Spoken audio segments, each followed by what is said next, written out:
আল্লাহ তাআলা বলেন, আমি কিয়ামতের দিন ন্যায় বিচারের আদালত প্রতিষ্ঠিত করব। দুনিয়ার আদালত, দুনিয়ার বিচারালয়ে ন্যায় বিচার পাওয়া কঠিন, কিন্তু আল্লাহ তাআলা বলেন আমার আদালতে কারো উপরে অবিচার করা হবে না। ফালা তুযলামু নাফসুন শাইআ, কারো প্রতি সামান্য অবিচার করা হবে না, জুলুম করা হবে না। আল্লাহ তাআলা বলেন, ওয়া ইন কানা মিসকালা হাববাতিন মিন খারদালিন আতাইনা বিহা, কেউ যদি দুনিয়ায় সরিষা দানা পরিমাণ কোনো আমল করে থাকে, আল্লাহ তাআলা বলেন আতাইনা বিহা, ওই আমল সহকারে আমি তাকে হাজির করব। শুধু হাজির করব তা নয়, ওই আমল করনেওয়ালার হিসাবও আমি আল্লাহ গ্রহণ করব। এত মানুষের হিসাব আল্লাহ তাআলা কিভাবে নেবেন? আল্লাহ বলেন চিন্তার কারণ নাই, কাফা বিনা হাসিবিন, হিসাব নেওয়ার জন্য আমি আল্লাহই যথেষ্ট। আল মালু ওয়াল বানুনা জিনাতুল হায়াতিদ দুনিয়া।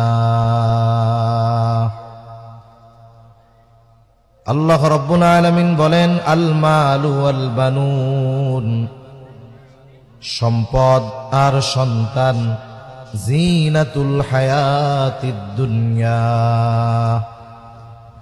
আল্লাহ তাআলা কোরআনুল কারীমের এক জায়গায় বললেন সন্তান সম্পদ দুনিয়ার অলংকার, আবার কোরআনুল কারীমের আর এক জায়গায় এই দুইটার ব্যাপারে আল্লাহ তাআলা বলেন, ইন্নামা আমওয়ালুকুম ওয়া আওলাদুকুম ফিতনাহ।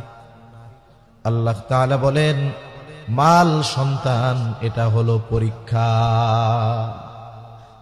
যেই জিনিসটাকে আল্লাহ তাআলা অলংকার হিসাবে অভিহিত করেছেন, ওই জিনিস দুইটাকে আবার আল্লাহ তাআলা বলতেছেন পরীক্ষা। কেন?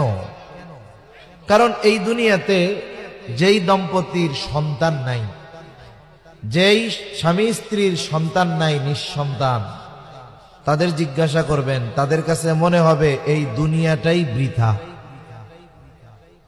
আবার যার একেবারে মাল নাই, নিঃস্ব, তাকে জিজ্ঞাসা করবেন, তার মনে হবে যে আমি এই দুনিয়াতে বেঁচে থাকাটাই বোঝা, আমার কোনো সম্পদ নাই।